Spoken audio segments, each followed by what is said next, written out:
సోనియా గాంధీకి మరోసారి అస్వస్థత, ఉదర సంబంధిత సమస్యతో ఆసుపత్రిలో చేరిక.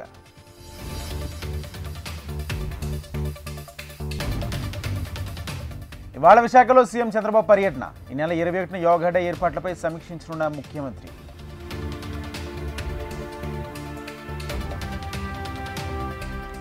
నేడు సీఎం రేవంత్ రెడ్డి అధ్యక్షతన కేబినెట్ భేటీ. స్థానిక సంస్థల ఎన్నికలపై చర్చించే అవకాశం.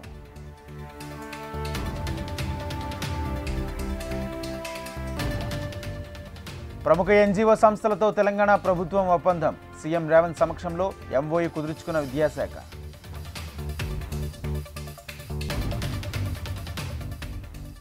సర్కార్ విద్యా సంస్థల్లోనూ అత్యాధునిక సాంకేతిక బోధనా సేవలు. కేంద్ర నైపుణ్య అభివృద్ధి శాఖ మంత్రి జయంత్ చౌదరితో సీఎం రేవంత్ చర్చలు. వాళ్ళ ఫార్ములా ఈ కార్ రేస్ కేసులో విచారణ. ఏసీబీ విచారణకు హాజరు కానున్న మాజీ మంత్రి కేటీఆర్.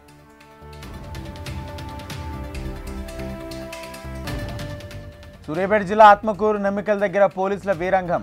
ఫుల్లుగా తాగి ప్రజలను భయభ్రాంతులకు గురి చేసిన కానిస్టేబుల్.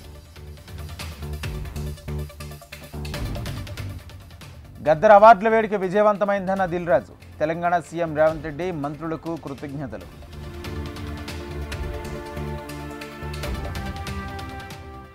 ఏపీ తెలంగాణ మధ్య మరోసారి జలయుద్ధం. టెండర్లకు ముందే బనకచర్లను ఆపాలని ఉత్తమ్ కుమార్ రెడ్డి లేఖ.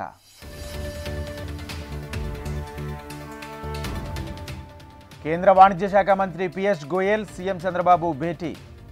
వస్తోత్పత్తులు ఎగుమతి దిగుమతి సుంకాల తగ్గింపుపై చర్చ.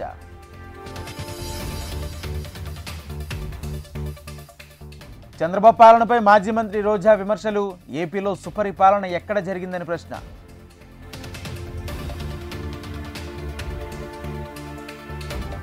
తెలంగాణలో మహిళా సాధికారతకు అడుగులు. ఆర్టీసీలో తొలి మహిళా డ్రైవర్గా విధులకు హాజరైన వాంగ్డోత్ సరిత.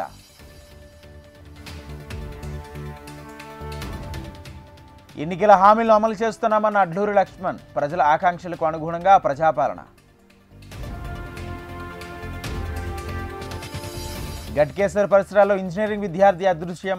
కొడుకు ఆచూకీ కోసం పోలీసులు ఆశ్రయించిన తండ్రి. నక్సలిజం లేని దేశాన్ని నిర్మించడమే లక్ష్యం. యూపీ పోలీసుల నియామక కార్యక్రమంలో కేంద్ర మంత్రి అమిత్ షా ఉద్ఘాటన. ఉత్తరాఖండ్లో కూలిన హెలికాప్టర్.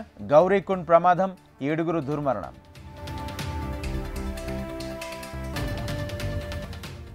పూణేలో వంతెన కూలిపోయిన ఘటనపై స్పందించిన అజిత్ పవార్. భారీ వర్షాల వల్ల ఆ తుప్పు పట్టిన వంతెన కూలిందన్న డిప్యూటీ సీఎం.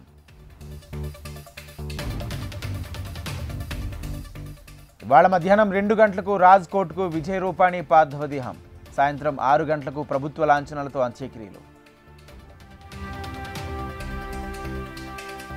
మహారాష్ట్ర చంద్రపూర్ జిల్లాలో ఏనుగుల బీభత్సం. పొలం పనులు చేస్తుండగా వ్యక్తిపై దాడి చేసి చంపేసిన గజరాజులు. విజయనగరం జిల్లా మత్తే వలసలో ఏనుగుల హల్చల్. మామిడి తోటలో తిష్ట వేసిన 9 ఏనుగులు.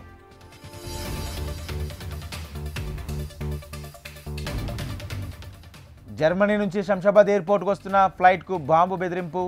దీంతో ఫ్రాంక్ఫర్ట్ ఎయిర్పోర్టుకు తిరిగి వెళ్లిన విమానం.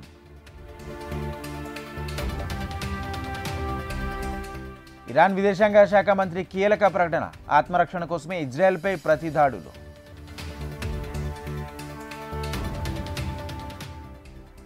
ఇరాన్ ఇజ్రాయెల్ యుద్ధంపై స్పందించిన ట్రంప్.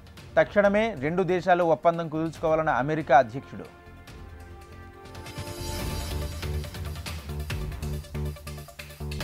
ఇజ్రాయెల్ ఇరాన్ యుద్ధంతో ఫ్రాన్స్లో హై అలర్ట్. యోధులు అమెరికన్లు నివసించే ప్రాంతాల్లో భద్రత కట్టుదిట్టం.